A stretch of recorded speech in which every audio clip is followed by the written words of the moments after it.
성탄의 은혜가 우리 모두에게 함께하기를 주의 이름으로 축원합니다.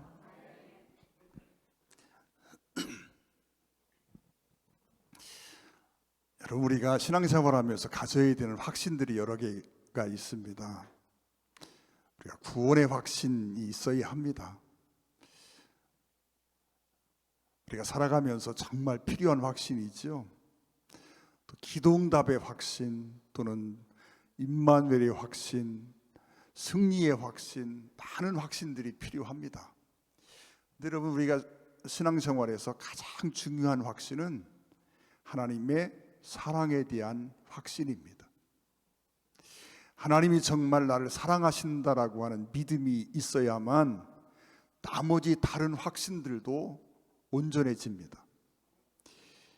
여러분, 하나님의 사랑에 대한 믿음이 흔들흔들해지면 구원의 확신도 흔들거리고, 승리의 확신도 흔들거리고, 기도해도 이게 응답될까 이런 생각이 들어가고, 그러나 하나님이 나를 사랑하신다라고 하는 분명한 확신을 갖게 되면 구원도 승리도 기도응답도 이 모든 부분들이 다 제자리를 찾고 분명해집니다.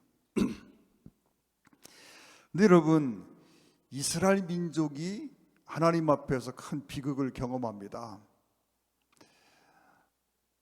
말라기서가 기록된 때가 주전 430년입니다. 출애굽했던 그때가 주전 1443년입니다. 1443년부터 말라기 때까지를 기간을 계산한다면 약 1000년이 됩니다. 1000년이라는 긴 기간 동안 하나님이 그 이스라엘 민족을 위해서 최선을 다하십니다.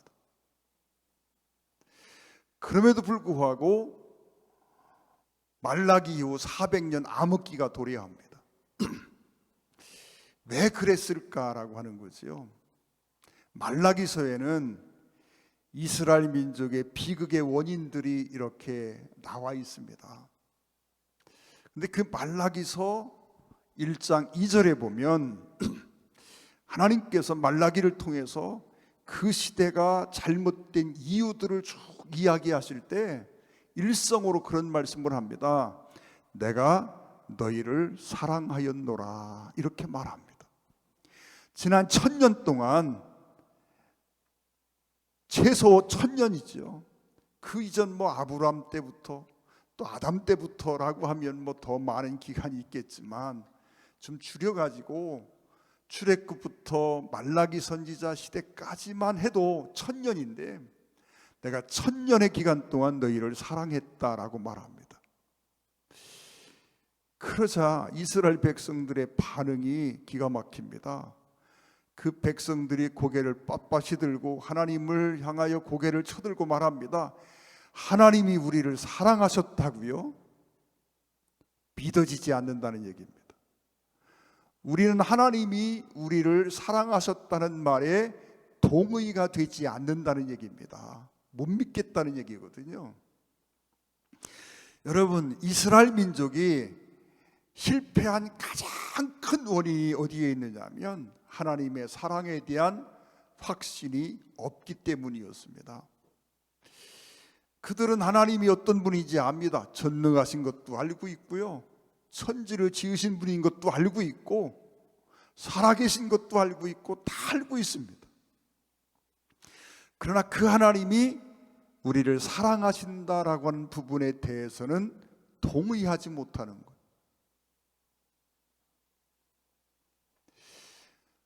그래서 그들은 하나님이 날 사랑한다라고 할 때 경기를 일으킵니다. 아니, 하나님이 우리를 언제 사랑하셨는데요? 라고 말하는 겁니다. 맞기도 많이 맞았습니다. 사실은 여러분, 이스라엘 그 1000년의 역사 속에 이스라엘 민족이 겪었던 많은 일들을 생각하면 하나님 앞에 혼도 엄청 많이 났습니다. 나라가 망하는 경험도 해보았고요. 그런데 그럼에도 불구하고 하나님은 말씀하기를 내가 너희를 사랑했다라고 고백하는데 이스라엘 백성들은 하나님이 우리를 사랑하셨다고요? 어이없어 하며 대답하는 모습을 보게 됩니다. 이 하나님에 대한 사랑의 결여 때문에 그 민족은 하나님 앞에 내가 기도해도 하나님이 내게 응답하신다라고 하는 믿음을 갖지 못하게 되고, 하나님이 우리를 구원하신다라고 하는 믿음도 약화될 수밖에 없고, 그들은 이 하나님의 사랑에 대한 의심 때문에 하나님이 정말 나에게 이렇게 해주실까라고 하는 의구심을 늘 갖게 됩니다. 그러다 보니까 우상을 숭배하고 엉뚱한 일들을 벌입니다. 하나님이 가장 싫어하던 죄가 우상 숭배지요. 그런데 여러분, 이 우상 숭배가 어디로부터 나왔습니까? 내가 하나님을 온전히 신뢰하고 사랑하지 못하기 때문이었습니다. 하나님이 정말 나를 사랑하신다는 확신이 있으면 우상 숭배에 빠질 일이 없지요. 그런데 그 민족이 하나님의 사랑에 대한 확신이 없기 때문에 늘 우상을 찾아갑니다. 여러분, 에스겔서에 보면 어느 날 에스겔이 그 민족을 놓고 하나님 앞에 기도하니까 하나님이 답답해 하시면서 에스겔의 머리끄댕이를 끌어잡습니다. 그리고 너 이리 와봐. 그리고는 예루살렘 성전 속에 집어넣었다 그랬어요. 에스겔이 예루살렘 성전을 보니까 성전 안에 별별 형상의 우상들이 가득한 거예요. 한쪽에는 하나님을 섬기는 제단이 있습니다. 거기서 여전히 번제도 드리고 소제도 드리고 화목제도 드리고 속건제도 드리고 제사를 드립니다. 그런데 돌아서면 요 옆에 단무스를 섬기고 태양신입니다. 그 외에도 수많은 각종 우상의 형상들이 구석구석 박혀 있습니다. 에스겔이 그 형상을 보고 나서 다시는 하나님 앞에 내 민족을 용서해달라고 기도하기가 어려웠습니다. 에스겔이 볼 때 이 민족이 망하는 게 맞는 거예요. 입장을 바꾸고 생각할 때 도무지 하나님의 용서를 받을 만한 구석이 안 보이는 거지요. 그런데 여러분, 그럼에도 불구하고 하나님은요, 그 악한 백성들을 포기하지 못하십니다. 그리고 끊임없이 어떻게 하든 그 백성들을 다시 일으켜 세우고 하나님의 사람으로 만들려고 애쓰고 몸부림을 치십니다. 늘 속상하시고 늘 쓰리고 아픈 그런 일들을 늘 경험하면서도 그 백성을 포기하지 않으십니다. 어느 날 기도하면서 그런 생각이 들었습니다. 성경을 묵상하면서 하나님은 전능하신데 그 전능하신 하나님이 뭐하려고 이렇게 속을 새기실까? 그냥 그 능력으로 하루아침에 다 쓸어버리시고 새롭게 사람을 창조하시고 새롭게 시작하시면 훨씬 편할 텐데, 도대체 왜 이렇게 포기를 못하시고 그 백성을 끌어안고 이렇게 가슴 아파하시면서도 그 민족을 내려놓지 못하시나 하는 생각을 하게 됐습니다. 그러다가 깨달은 게 그겁니다. 하나님이 포기를 하지 않은 게 아니라 포기를 못하신 거다 하는 깨달음입니다. 하나님은 그 백성을 포기하지 못하는 거예요. 로마서에 보면 하나님은 사랑이시라고 정의하고 있습니다. 하나님의 사랑이 그 백성을 포기할 수가 없는 거예요. 전에 수요 예배인가요? 우리 임원자 권사님 말씀을 제가 잠시 드린 적이 있어요. 지금은 세상을 떠나신 우리 권사님이 아들이 뇌성마비가 걸렸습니다. 어려서 뇌성마비가 걸렸어요. 혼자는 밥도 먹을 수가 없고 걸을 수도 없고 옷 하나 갈아입을 수 없고, 정말 권사님의 일생이 그 아이를 돌보는데 다 투자됐어요. 거의 100%라고 할 만큼 그 아들을 위해서 일생을 바치는 거예요. 가끔 사람들이 하는 말을 듣습니다. 시설에 맡기지 그래. 그런데 그 얘기를 들을 때마다 권사님이 웃으며 지나가지만 다 가슴 아파하는 걸 제가 알고 있습니다. 여러분, 생각해 볼 때 시설에 맡기면 편할 것 같습니다. 그게 우리 생각입니다. 근데 그렇지를 못했어요. 그 권사님은 그 아들을 생각할 때 그 아들을 향한 사랑입니다. 여러분, 조건을 생각해 보면 도무지, 여러분, 그 아들이 어머니 앞에 무슨 효도를 합니까? 또 앞으로 무슨 소망이 있습니까? 아무것도 없습니다. 그런데 엄마는 아들을 포기하지 못합니다. 여러분, 하나님은 사랑이시라 그랬어요. 그래서 그 이스라엘 백성들을 포기하지 못합니다. 그리고 성경을 읽으면서 독자가 답답해할 만큼, 아니 하나님이, 그 전능하신 하나님이 도대체 왜 이러실까? 그냥 포기해버리시고 새로 시작하면 훨씬 더 편할 텐데, 그런 생각을 갖게 됩니다. 그럼에도 불구하고 하나님은 포기하지 못합니다. 사랑하기 때문입니다. 성경은요, 하나님이 우리를 사랑하신다고 하는 수많은 표현들을 하고 있습니다. 이사야서 42장 3절에 보면 3절 4절에 상한 갈대를 꺾지 아니하며 꺼져가는 등불을 끄지 아니하고 진실로 정의를 시행할 것이며 그는 쇠하지 아니하며 낙담하지 아니하고, 그렇게 표현하고 있어요. 이스라엘 백성들을 향했던 하나님의 마음, 하나님의 어떤 모습들을 설명하고 있는 겁니다. 상한 갈대, 그 소망이 없는 거지요. 또 꺼져가는 등불, 기름이 다 떨어져서 가물가물해서 꺼져가는 등불입니다.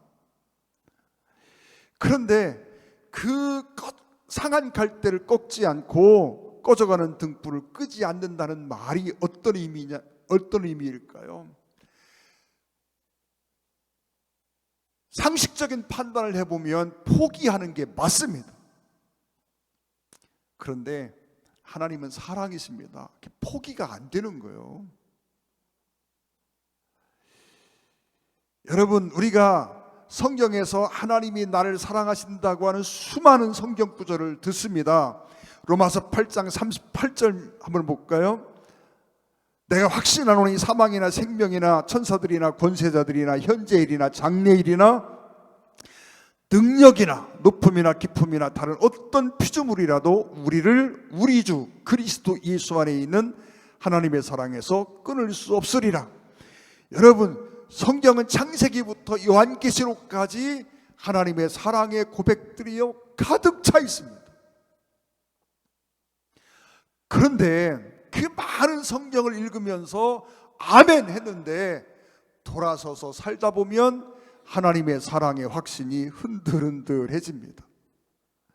하나님은 그렇게 끊임없이 시도 때도 없이 내가 너를 사랑해, 내가 너를 얼마나 사랑하는지 아니? 내가 너를 사랑해서 내 생명을 십자가에 내어주었어. 그러면서 끊임없이 나에게 사랑을 고백해 주십니다. 하나님의 사랑을 깨닫고 살라는 거지요. 그런데 여러분, 우리가 그 말씀을 들을 때 아멘 하고 감사하고 정말 기뻐합니다. 그런데 돌아서서 살다 보면 또 하나님이 정말 나를 사랑하는 게 맞아? 하고 하나님의 사랑에 대한 확신이 흔들흔들해집니다. 이유가 뭘까요? 여러분, 우리가 살다 보면 죄도 짓고 뭐 하나님 뜻에 합당하게 살지도 못하고 뭐 이런 모습들을 보이게 됩니다. 그것 때문에 사랑의 확신이 흔들리는 걸까요? 물론 우리가 말씀대로 잘 지키고 살고 막 열심히 신앙생활하고 그럴 때는 우리 하나님이 나를 사랑하신다고 하는 믿음이 흔들리지 않을 수 있습니다. 그러나 그것 때문만은 아닙니다. 여러분, 하나님의 사랑의 확신이 흔들리는 이유가 있습니다. 그건 사랑의 이유가 내게 있다고 생각하기 때문에 그렇습니다. 우리 임원자 권사님 말씀드렸습니다. 아들이 있는 내성마비라 그랬어요. 부모에게 효도할 가능성 1도 없습니다. 평생 짐이 됩니다. 앞으로 나으리라고 하는 소망도 없습니다. 그런데도 그 어머니는요, 그 아들을 포기하지 못합니다. 왜요? 엄마 사랑 때문에 그렇거든요. 세상 사람은 뭐라고 평가할지 몰라도 시설에 맡기면 편할 텐데 왜 그래 하고 얘기할지 몰라도 엄마는 그걸 못합니다. 왜요? 그 아들을 사랑하는 조건이요, 아들에게 있지 않습니다. 엄마에게 있어요. 엄마 마음속에 사랑이 있어요. 그래서 그 아들을 사랑하고 있는 거예요. 여러분, 제가 우리 아이들 사랑합니다. 사랑의 조건이 우리 아이들에게 있다고 생각하면 착각입니다. 물론 아이들이 잘할 수 있습니다. 이쁜 짓 할 수 있고요. 그렇지만 그것이 내가 아이들을 사랑하는 조건은 아닙니다. 여러분, 내 마음속에는 나도 알지 못하는 아이들을 향한 사랑이 있습니다. 그래서 아이들이요, 다른 아이들과 비교해서 좀 모자란 게 있어도, 또 때로는 잘못된 길을 가도 여러분, 저는 여전히 우리 아이들을 사랑하고 있습니다. 아이들이 공부 잘하고 똑똑하고 남들보다 더 잘나고 그래서 내가 사랑하는 게 아니란 말이에요. 내 아이들을 사랑하는 조건이 아이들에게 있지 않습니다. 내게 있습니다. 마찬가지입니다. 하나님이 우리를 사랑하는 조건이요, 내게 있다면 이스라엘 백성은요 벌써 끝났습니다. 하나님이 우리를 사랑하는 조건, 이유가 내게 있다면요, 하나님은 벌써 나를 버렸어야 합니다. 여러분, 제가 하나님 앞에서 일생을 돌아보면요, 부끄러운 게 훨씬 많지 하나님 앞에 내세울 만한 게 뭘 많아 있습니까? 별로 없습니다. 한 해를 살아오면서 다음 주 설교를 준비하면서 제가 강해 설교만 하다가 마지막 주, 첫째 주는 제목 설교를 하는데, 한 해를 이렇게 돌아보며 정리를 해보니까요, 후회스러운 게 왜 그렇게 많아요? 하나님 앞에 죄송한 게 왜 그렇게 많고, 열심히 산다고 살았는데도 후회할 것, 죄송할 것 뿐입니다. 여러분, 하나님이 나를 사랑하는 이유가 내게 있다면 여러분, 하나님은 벌써 나를 버렸을 것이다 생각이 들어갑니다. 여러분, 하나님이 나를 사랑하는 이유는요, 조건은요, 내게 있는 게 아닙니다. 하나님에게 있어요. 하나님은 사랑이십니다. 로마서 5장 8절에 보면, 로마서 8장 38절, 5장 8절 한번 보겠습니다. 우리가 아직 죄인 되었을 때에 그리스도께서 우리를 위하여 죽으심으로 하나님께서 우리에 대한 자기의 사랑을 확증하셨느니라. 여러분, 요한 1서 4장 7절 8절도 한번 보겠습니다. 사랑하는 자들아, 우리가 서로 사랑하자. 사랑은 하나님께 속한 것이, 사랑하는 자마다 하나님께로부터 나서 하나님을 알고 사랑하지 아니하는 자는 하나님을 알지 못하나니. 마지막 한번 같이 읽어보겠습니다. 시작. 이는 하나님은 사랑이십니다. 그래서 여러분, 하나님은 사랑이십니다. 그래서 사랑하는 조건이요, 내게 있는 게 아니라 하나님에게 있습니다. 여러분, 이유를 내게서 찾으면 우리는 하나님의 사랑에 대한 확신을 가질 수가 없습니다. 여러분, 스스로를 놓고 한번 살펴보십시오. 하나님 보실 때, 그래, 나는 하나님의 사랑받을 만한 사람이야, 100% 확신이 들어갑니까? 신앙생활이라도 제대로 하고 그러면 그래도 그나마 낫지요. 오늘 성탄절 새벽인데 두 분 새벽 예배 나오셨더라고. 성탄절 날도 못 나오고 뭐 하셨어요 그래? 응? 여러분, 하나님 앞에서 한번 생각해 봐요. 사랑의 조건이 내게 있다면요, 하나님이 정말 이유를 찾는다면 어떤 면을 보고 나를 사랑한다고 고백할 수 있을까요?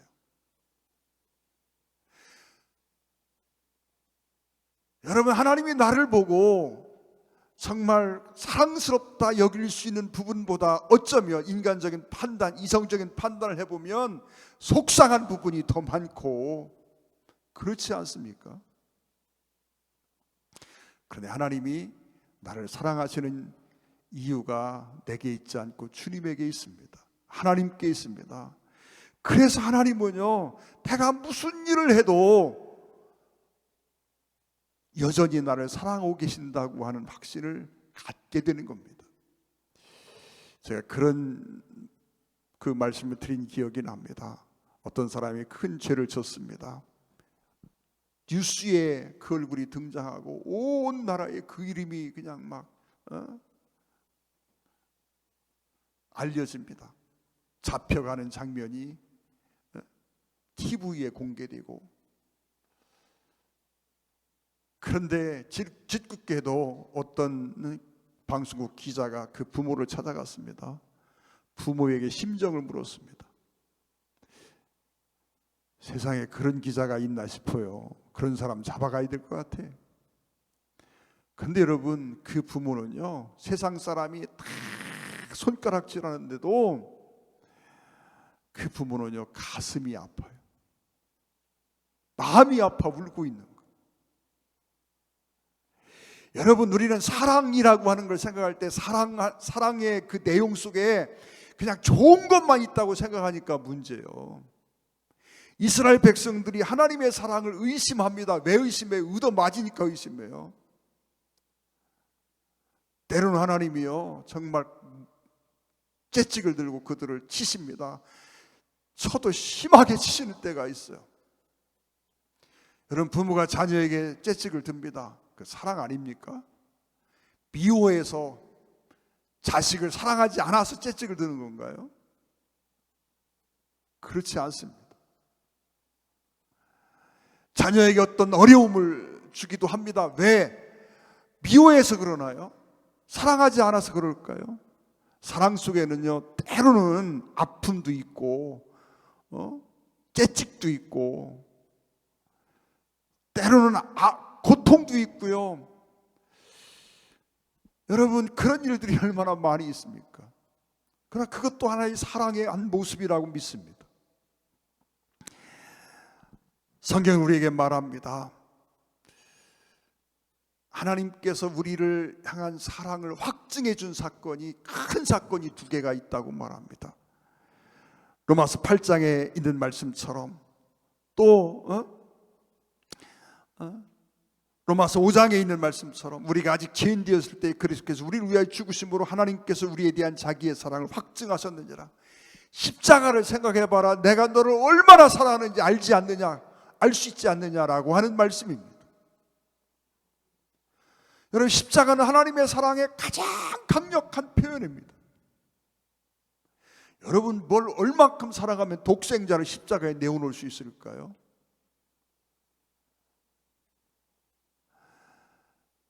여러분, 말 가은이가 저기 있는데요,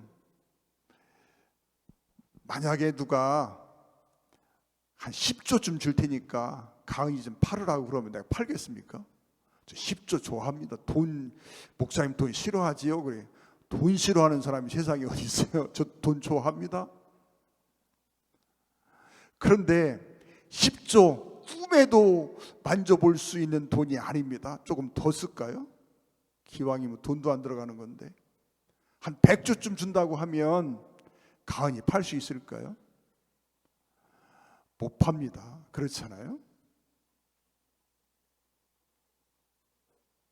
여러분, 도대체가 얼만큼 생각하면 독생자를 나를 위해 십자가에 내어놓을 수 있을까요?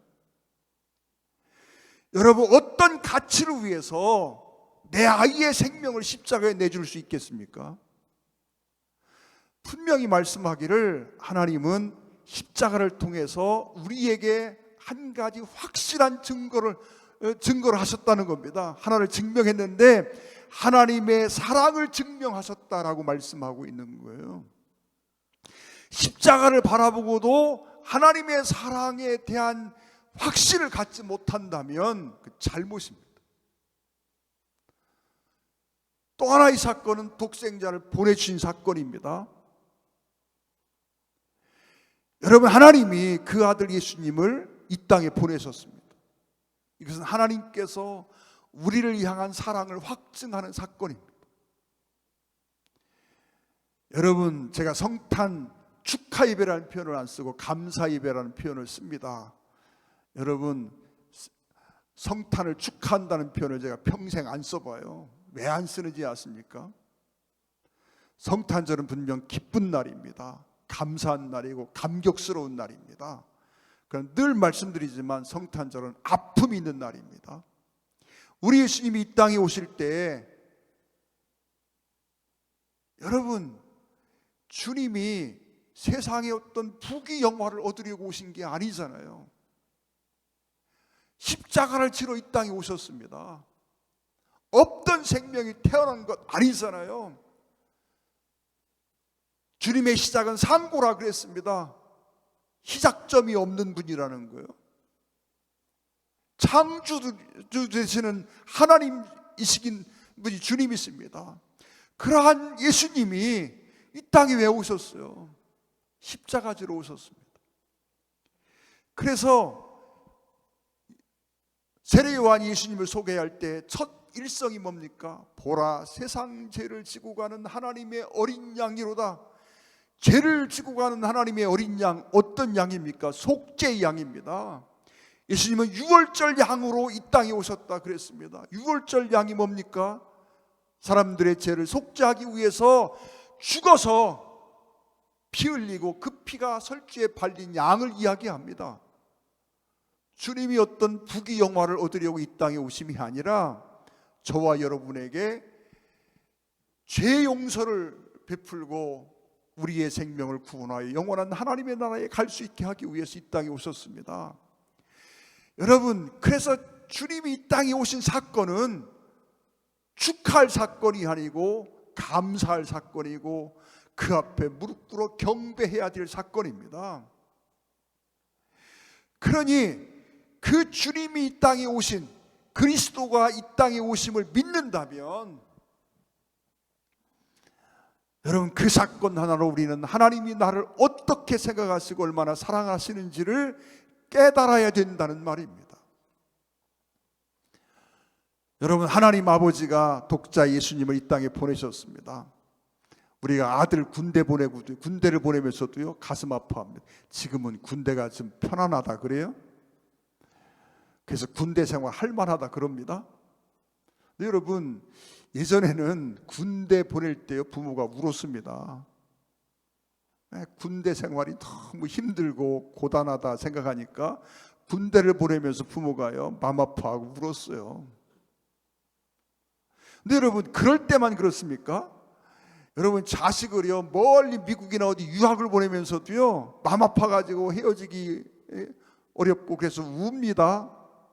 뭐 자식 유학 보내면서 왜 우는지는 모르겠는데 그래도 웁니다. 그런데 여러분, 예수님이 이 땅에 오실 때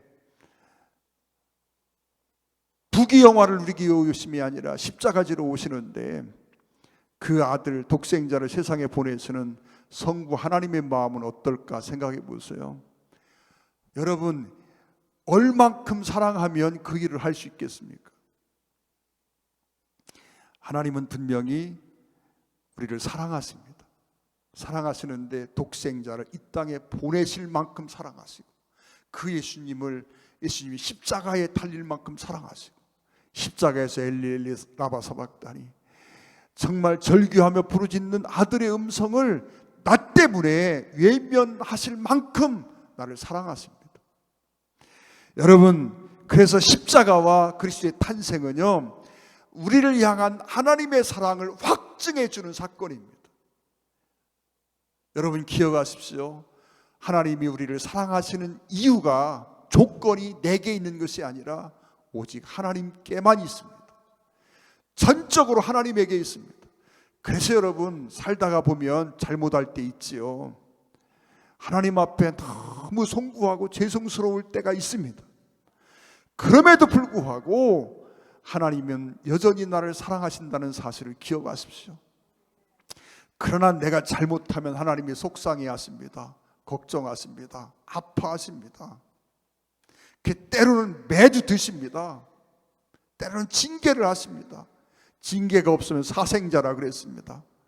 징계를 받는다 해서 내 삶에 어떤 하나님의 채찍이 있다 해서 하나님이 나를 사랑하시지 않는 것은 아닙니다. 부모가 자녀에게 채찍을 드는 것은요, 사랑의 표현이기도 합니다. 그 자식 잘못되라고, 그저 아프기만 하라고 때리는 게 아니라고 하는 걸 우리는 잘 알고 있듯이 하나님의 징계도 마찬가지입니다. 그 하나님이 우리에게 명령하십니다. 서로 사랑하라고 말합니다. 내가 너희를 사랑한 것처럼 너희도 서로 사랑하라고 말씀합니다. 나를 그렇게 사랑하신 주님의 명령입니다. 흰 구약의 성경을 한마디로 줄이면 서로 사랑하라입니다. 사랑하는 성도 여러분, 정말 하나님의 사랑에 대한 의심이 거쳐지고 어떤 경우도 이 사랑의 확신이 흔들리지 않기를 주의 이름으로 축원을 드립니다. 기도하겠습니다. 사랑하는 아버지 하나님, 감사합니다. 이 시간 주께 간절히 기도합니다. 우리가 살면서 하나님의 사랑을 의심하는 때가 얼마나 많은지 모릅니다. 때로는 내가 넘어지고 때로는 범죄하고, 그때마다 하나님의 사랑을 의심하고 하나님 앞에 나오기가 주저되고, 그러한 경험들을 우리는 수없이 겪으며 살았습니다. 그러나 하나님이 우리를 사랑하는 이유가, 조건이 내게 있는 것이 아니라 오직 하나님의 사랑 안에 있음을 우리가 분명히 깨닫게 하여 주옵소서. 하나님은 사랑이시라는 이 선언이 얼마나 위대한 선언인지를 우리가 알게 하여 주옵소서. 그래서 하나님의 사랑에 대한 확신이 흔들리지 않고 견고히 서서 이 확신으로 인하여 우리가 구원의 확신도, 승리의 확신도, 기도응답의 확신도, 임마누엘의 확신도 늘 갖게 하시기를 간절히 소망합니다. 우리 주 예수님 이름으로 간곡히 기도 올리옵나이다. 아멘.